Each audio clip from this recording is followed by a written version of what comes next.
You're watching KTCA TV, St. Paul, Minneapolis, Channel 2. It takes two.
Good morning, I'm Kathy Hoshijo, and like any of you, I enjoy a nice hot drink on a cold morning. And I like to fix myself hot drinks, or any of my family members' hot drinks, that are caffeine-free. Now I have to admit that I never really grew up developing a taste for any food or drink with caffeine in it. And I've tried to give my children that same opportunity. When I was growing up, my parents were always very emphatic that we didn't drink any caffeine sort of drinks, whether it was coffee or sodas.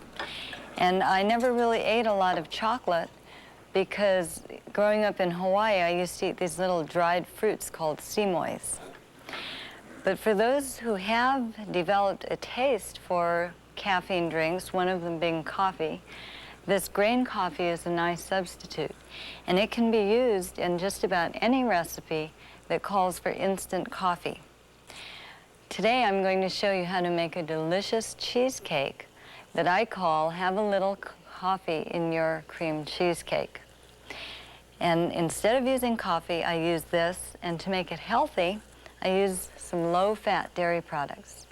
I use 2 2/3 cups of moist, naturally sweetened whole grain cookie crumbs, 1/3 cup seed or nut meal, 2 cups Neufchâtel cheese, 2 3/4 cups sour cream, 3/4 cup of honey, 4 tablespoons of Bipro, 1 teaspoon vanilla, 3 tablespoons grain coffee, and 1/4 cup of honey. Now, it's a pretty simple and quick cheesecake to put together, and the crust is made out of naturally sweetened cookies that are very moist. Now, fortunately, more and more cookies are found in natural food stores that are made with either honey or fruit juice concentrates. This particular cookie I'm using today, I bought in my natural food store, and it's made with a fruit juice concentrate. So if you look very closely at it, you can see it's very moist and also very easy to crumble. You can crumble these easily just in a bowl or do it in a food processor, and it doesn't take long at all. I'll put the lid on first. There we go. Now, while these are crumbling, I'm adding the 1/3 of a cup of nut meal.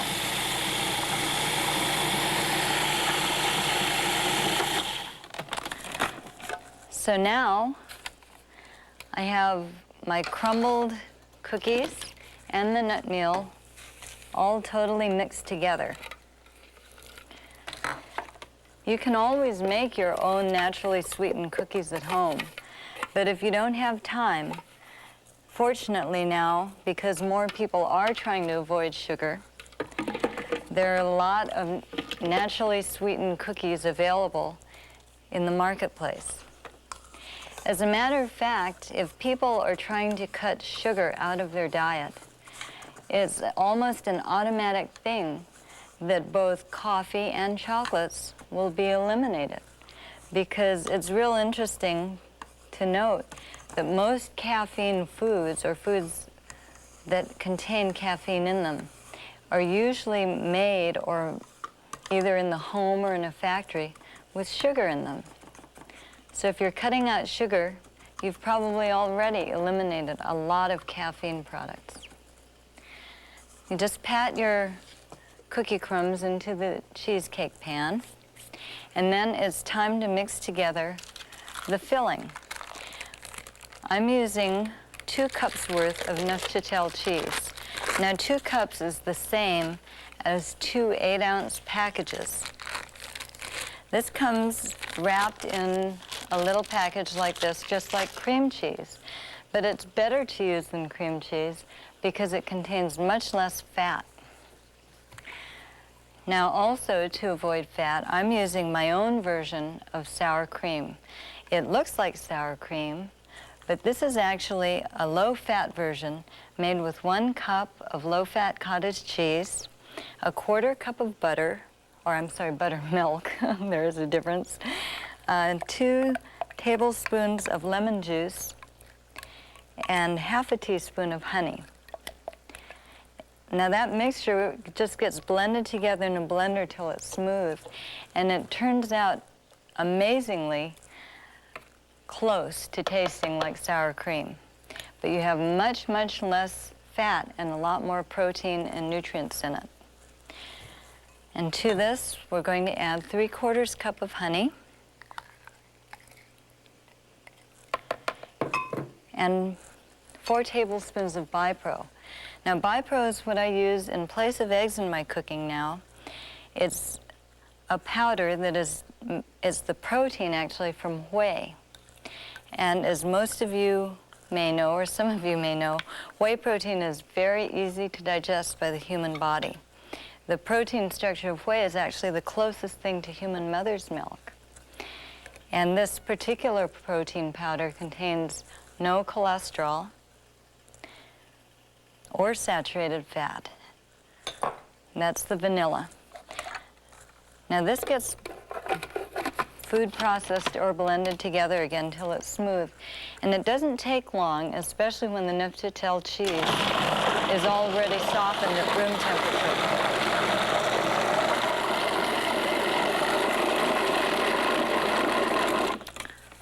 There we go. It's nice and smooth. So I'm going to pour about 1/2 of this. Where did I put the spatula? There it is. I'll pour 1/2 of this into the bottom of the cheesecake pan.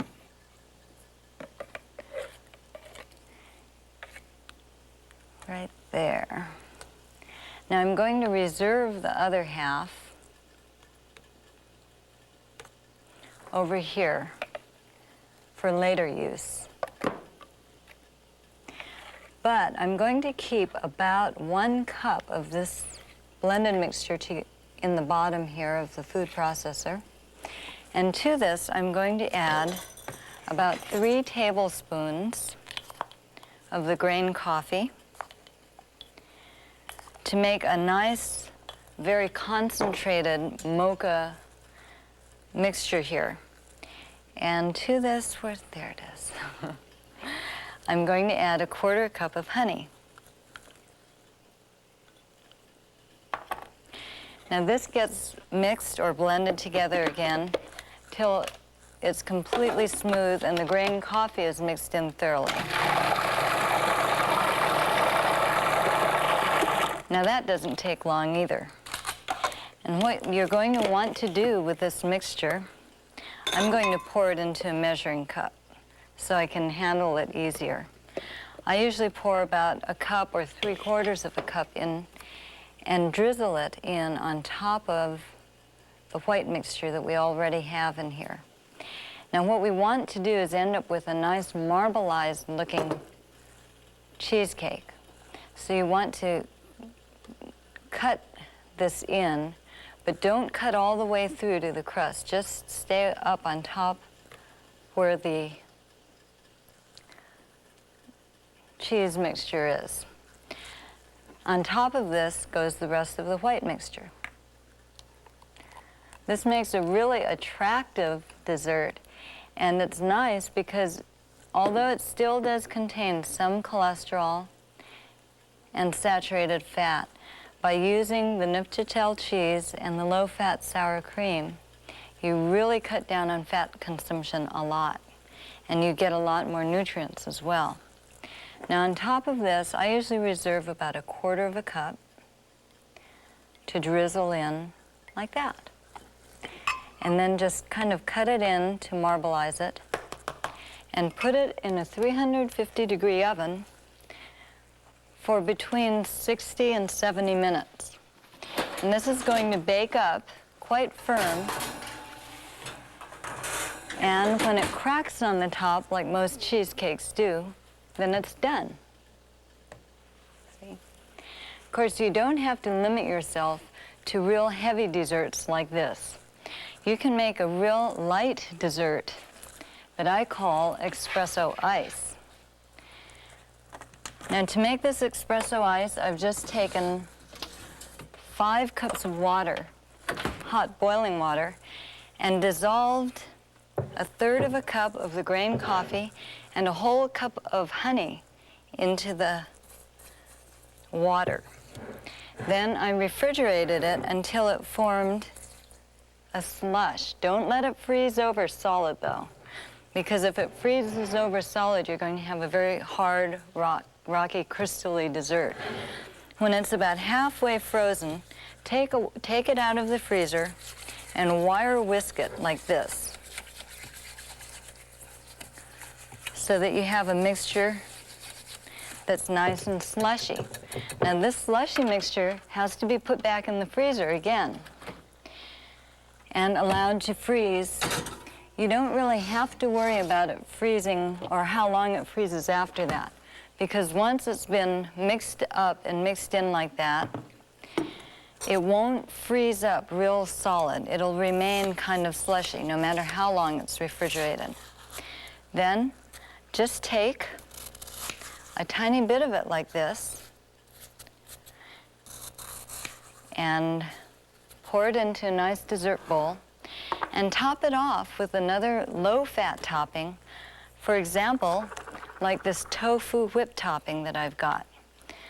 This is a little like whipped cream, but it's made from tofu, so it is definitely lower in cholesterol and saturated fat. It's actually cholesterol-free and has very little fat in it. Now, of course, desserts aren't the only thing that you can make with grain coffees. But you know, when you get into making drinks that don't contain caffeine, you don't really have to limit yourself to drinks or to try to duplicate the taste of coffee or teas that have caffeine in them. As a matter of fact, if you don't do that, you open up a whole door to a whole new world of different kinds of juices and nutrients that you can be feeding yourself and your family. One really good drink to use in the morning instead of coffee is a molasses wake-up drink. And it's so simple to make. You just pour a hot boiling cup of water and get some blackstrap molasses. Now, blackstrap molasses may not taste real good by itself because it is really strong. But if you just put about a tablespoon of it into a cup and just stir it around till it dissolves, and then squeeze just a tiny, tiny bit of lemon juice in it, it makes a really nice hot morning drink, and it contains, just in this one cup, about 17% of the daily requirement for both calcium and iron. So you see, you're getting a drink that will really give you an energy boost rather than the illusory boost that caffeine gives your body. Now, there are other things that you can do with a simple pot of boiling water, too. You can make yourself an herb tea that is caffeine-free. And there's so many different kinds of herb teas on the market now, both in grocery stores as well as natural food stores that are caffeine-free. I found it a little cheaper to buy if you have a grocery store or a natural food store in your neighborhood that sells the teas in bulk. It's cheaper this way. If you buy it in bulk and get yourself a little tea ball, then you can use that. But otherwise, you can just take an herb tea of your choice, and according to the recipe on the box, usually it's 1 tea bag per cup.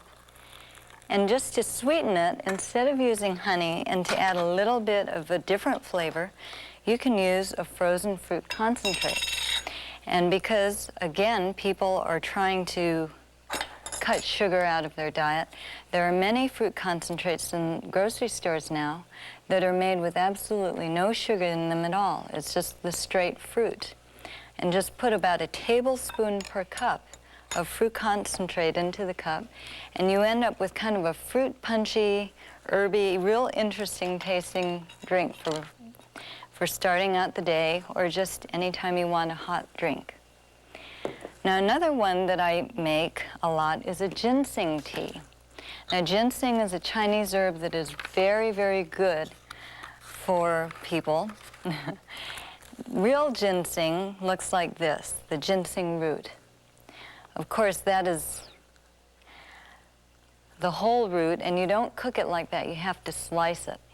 Now, real Chinese herbalists never touch ginseng with metal. They always use bamboo. But fortunately, because we don't always have that kind of time, they now make ginseng in little instant packages. So you can make yourself a ginseng tea with instant packages, a little bit of ginger, some cayenne pepper, honey, and lemon juice for a real interesting hot drink as well. Now, one thing that's really important to remember and that you'll want to really think about is that a lot of the things that people use as caffeine, food, or beverage substitutes aren't really just substitutes. And if you stop thinking of them as substitutes, then you just can get real creative. As a matter of fact, one substitute that people use instead of chocolate is carob. This is a tiny bit of carob powder that I'm going to use in a minute. Carob is actually a food. It's not just a chocolate substitute. As a matter of fact, St. John the Baptist is said to have lived on carob. It's so full of nutrients. And instead of using it as a dessert or a chocolate replacement, you can use it as a food, like I'm going to. I'm going to make some carob mushroom burgers. And I'm going to use 1 pound finely chopped fresh raw mushrooms, 1 cup finely ground toasted almonds or sunflower seeds, 2 cups whole wheat breadcrumbs, 1/3 cup tomato sauce or water, 1/4 cup carob powder, 3 tablespoons Bipro, 1/4 cup finely diced celery or diced onion, 1 teaspoon asafoetida, 2 tablespoons nutritional yeast, 1 tablespoon prepared mustard, 1½ teaspoon soy sauce, 1/4 teaspoon black pepper, and a dash of hot sauce. Now, because the mushrooms are going to be chopped up so fine that they're almost a puree, you can actually go out and get the more inexpensive tiny ones. And of course, the quickest way to chop mushrooms so they're almost a puree is in a food processor. You need to let this run for a while. So while it's running, I'm going to go ahead and put some other ingredients into this bowl. Here's our 2 cups of whole wheat breadcrumbs.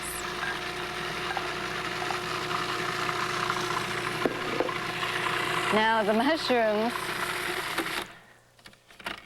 are chopped to the point that they should be, so let me put them in. This particular recipe doesn't require the ingredients to go in any particular order. because they just get mixed together into kind of a batter.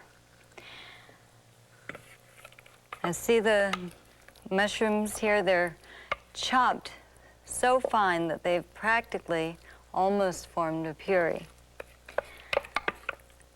And this is the base of the burgers, right here. And then I'm going to add all the other ingredients. Our third cup of tomato sauce. I'm using tomato sauce because it adds a little more flavor and also some more nutrition to the dish, but you can use water.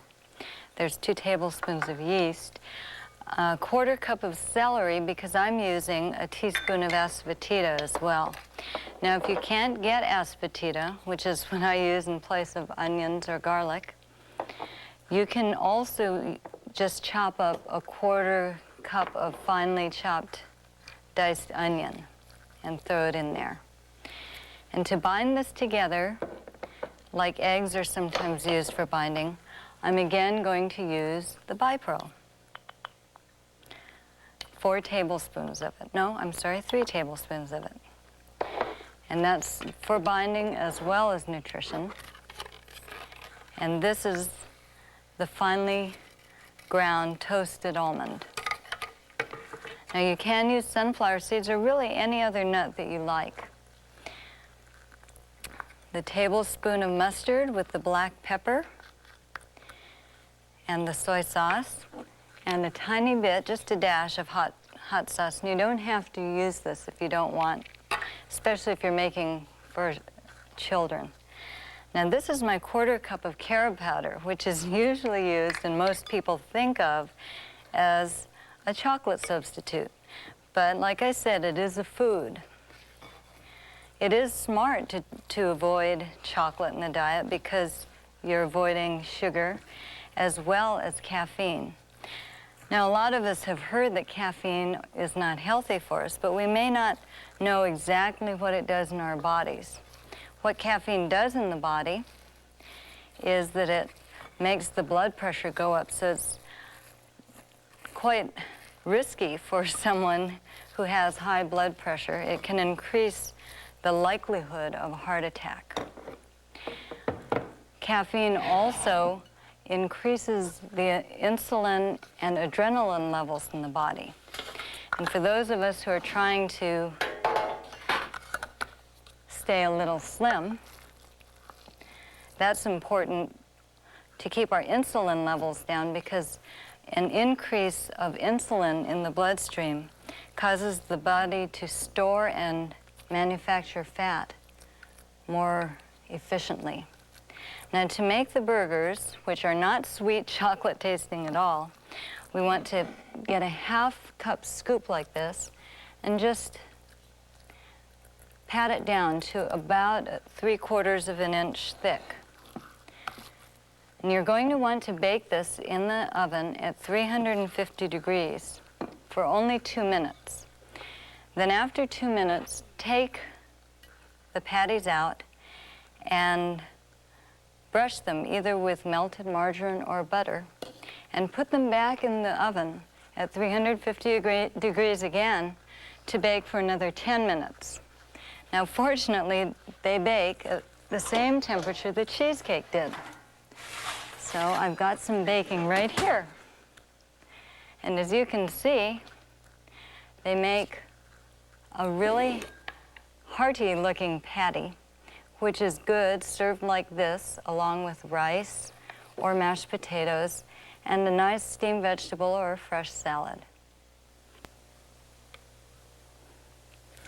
Now obviously, these patties are not made to be served as dessert, but as an entree. And they can be served either as they are, like this, or they're delicious topped off with a nice brown gravy, which you can make with a whole grain, either whole wheat flour or some other whole grain flour, or you might even try something like garbanzo bean flour, which can be found in an Indian food store.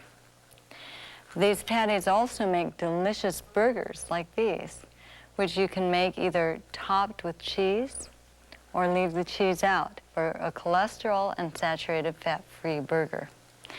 Of course, because the carob or the grain coffee is a food, it doesn't mean you can't make dessert.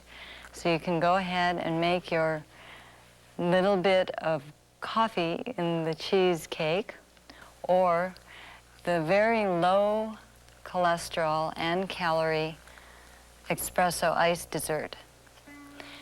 And of course, there are all kinds of wonderful beverages you can make too. I'd like to leave you with these and this food for thought. Throughout history, in every part of the world, there have been people who have lived to aspire to a higher understanding in life. Such individuals are sometimes called saintly persons, sages, or philosophers, for searching and teaching about the absolute truth.